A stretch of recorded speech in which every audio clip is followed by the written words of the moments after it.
నా పేరు ధన్విక్ తటవర్తి. మీరు చూస్తున్నారు ధన్వీస్ బ్లాగ్. మరో కొత్త వీడియోతో మళ్ళీ వచ్చాడు మీ ధన్విక్. ఇంకెళ్ళండి వీడియోలోకి వెళ్ళే ముందు అందరికి ఒక చిన్న రిక్వెస్ట్ అండి. అదేంటంటే వీడియోలోకి వెళ్ళే ముందు మన వీడియోని ఒక లైక్ చేసేయండి. దాంతోపాటు మన ఛానల్ సబ్స్క్రైబ్ చేసి ఈ వీడియో పైన అభిప్రాయాన్ని కింద కామెంట్ సెక్షన్లో అయితే తెలియచేయండి. ఇంకా మన కథలోకి వెళ్ళిపోదామా? ఆగండి. ఈరోజు మన కథలోకి వెళ్ళేటప్పుడు ఒక చిన్న పొడుపు కదా. అదేంటంటే ఈయన వస్తే ఎవరైనా నోరు తెరవాల్సిందే. ఏంటది?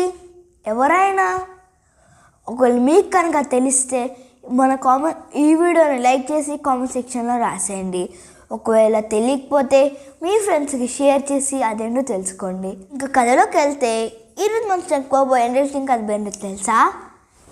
అదేంటంటే అవివేకం. అనగనగా ఒక పెద్ద అడవిలో బోల్డన్ని జీవులు ఉండేవి. నక్క, పులి, సింహం, కుందేలు, చీమలు చాలా ఉండేవి. ఆ జంతువులతో అడవి మొత్తం కలకల్లా ఆడిపోయేది.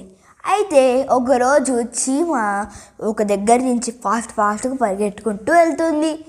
అప్పుడు అలా వెళ్తూ ఉంటే దానికి ఒక ఎలుక ఎదురైంది. చీమ ఆగు, ఏమైంది, నువ్వు అలా పరిగెడుతున్నావు అని చెప్పి చీమను అడిగేసరికి చీమ ఇలా సమాధానం ఇచ్చింది. ఏమని ఇచ్చిందంటే, అక్కడ నాకంటే ఒక పెద్ద జంతువు ఉంది, నన్ను తినడానికి వస్తుంది, నన్ను తినేస్తుందేమో అని చెప్పి నేను పరిగెడుతున్నాను అని చీమ పరిగెడుతూ ఉంటే, అవునా నన్ను కూడా తినేస్తుందేమో అని చెప్పి ఎలుక కూడా పరిగెడుతుంది. అలా ఎలుక కూడా పరిగెడుతూ ఉంటే దానికి మధ్యలో ఒక కుందేలు ఎదురైంది. కుందేలు ఈ రెండింటిని ఆపి, ఏమైంది ఎందుకు అలా పరిగెడుతున్నారు అంటే ఈ చీమ ఇలా సమాధానం ఇచ్చింది. నేను అక్కడి నుంచి వస్తూ ఉంటే ఒక పెద్ద జంతువు నన్ను తినేస్తుందేమో అని చెప్పి పరిగెట్టుకుంటూ వచ్చాను అని చెప్పి చీమ అంటే, అప్పుడు ఆ పక్కన ఎలుక కూడా అవును అని ఎలుక అంది. అవునా, సరే పదండి అని చెప్పి నేను కూడా వస్తా, పదండి అని చెప్పి కుందేలు కూడా చీమ, ఎలుక, కుందేలుతో అలా పరిగెడుతున్నాయి. అలా పరిగెట్టేసరికి ఆ ముగ్గురికి ఒక నక్క ఎదురైంది. ఆ నక్క కూడా నాపి అసలు ఏమైంది ఎందుకు పరిగెడుతున్నారు అంటే ఈ చీమ ఇలా సమాధానం ఇచ్చింది. అక్కడ నాకంట పెద్ద జీవి నన్ను తినేస్తుందేమో అని చెప్పి నేను పరిగెట్టుకుంటూ వస్తున్నాను అని చెప్పి అంటే ఈ మిగతా జంతువులు కూడా అవును అన్నాయి. తర్వాత ఆ 5 కలిసి అలా పరిగెడుతూ ఉంటే ఒక చోట నక్కకి ఇంకా మిగతా జంతువులకి ఆయాసం వచ్చి అక్కడ ఆగిపోయాయి. అప్పుడు నక్క ఇలా అంది, అసలు ఏంటి ఆ జంతువు పేరు ఏంటి, నాకు కొంచెం చెప్పవా, నాకు చాలా భయంగా ఉందని చెప్పి నక్క అనేసరికి చీమిలా సమాధానం ఇచ్చింది. అక్కడ పెద్ద గంటు చీమ ఉంది, నన్ను తినేస్తుందేమో అని చెప్పి నేను పరిగెట్టుకుంటూ వస్తున్నాను అని అనేసరికి నక్క కోపంతో ఉంది.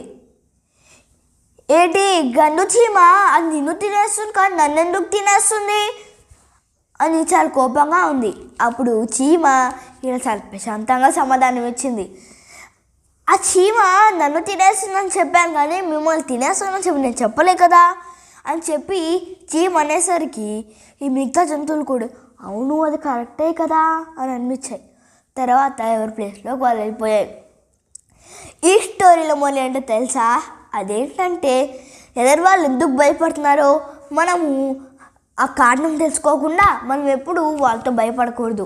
ఈ వీడియో కనుక మీకు నచ్చినట్టయితే లైక్, షేర్, సబ్స్క్రైబ్, నచ్చకపోతే అన్లైక్ చేయండి. ఇలాంటి మరికొన్ని వీడియోస్ కోసం చూస్తూనే ఉండండి మన ఛానల్ ధన్వీస్ బ్లాగ్ మరియు telugustories.net. This video sponsored by telugustories.net. ఆగండి, నేను ఫస్ట్లో చెప్పిన పొడుపు కథ గుర్తుంది కదా, దానికైతే మన వీడియోని లైక్ చేసి కామెంట్ చేయడం అయితే మర్చిపోకండి. Signing off your Dhanvik.